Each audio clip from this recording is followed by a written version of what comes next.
নাক দিয়ে টাইপ করে এই নিয়ে তৃতীয়বার বিশ্ব রেকর্ড গড়লেন বিনোদ কুমার চৌধুরী নামে ৪০ বছর বয়সী এক ভারতীয়। হাতের টাইপিং এর গতি যার যত বেশি তার কাজ তত দ্রুত হবে। হাত দিয়ে টাইপিং তো আমরা সবাই করি, এবার হাত দিয়ে নয় বরং নাক দিয়ে টাইপ করে বিশ্ব রেকর্ড গড়লেন এক ভারতীয়। তাও শুধু একবার নয়, নাক দিয়ে টাইপ করে এই নিয়ে তৃতীয়বার বিশ্ব রেকর্ড গড়লেন বিনোদ কুমার চৌধুরী নামে ৪০ বছর বয়সী এক ভারতীয়।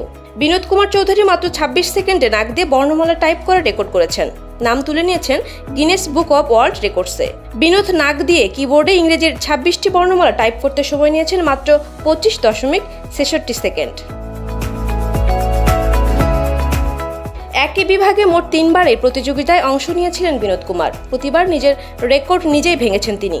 ২০২৩ সালে নাক দিয়ে টাইপ করতে গিয়ে ২৭.৮০ সেকেন্ড সময় নিয়ে সেরার শিরোপা ছিনিয়ে নিয়েছিলেন বিনোদ।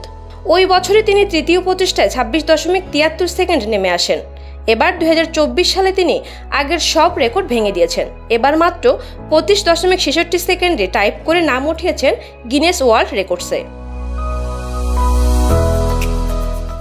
গিনেস ওয়ার্ল্ড রেকর্ড অনুযায়ী বিনোদ কুমারকে ইংরেজি বর্ণমালার ২৬টি বর্ণ একটি স্ট্যান্ডার্ড কোয়ালিটি কিবোর্ডের প্রতিটি বর্ণের মাঝে একটি করে স্পেস দিয়ে টাইপ করতে বলা হয়েছিল।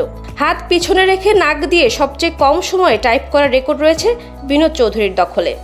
বিনোদের রেকর্ড ভাঙার একটি ভিডিও এক্স হ্যান্ডেলে শেয়ার করা হয়েছিল গিনেস ওয়ার্ল্ড রেকর্ডের তরফে। ভিডিওটিতে বিনোদকে নাক দিয়ে ইংরেজি বর্ণমালা টাইপ করতে দেখা যায়। পোস্টের সঙ্গে একটি ক্যাপশনও জুড়ে দেওয়া হয়েছে। লেখা হয়েছে, আপনি কত দ্রুত আপনার নাক দিয়ে স্পেস সহ বর্ণমালা টাইপ করতে পারবেন।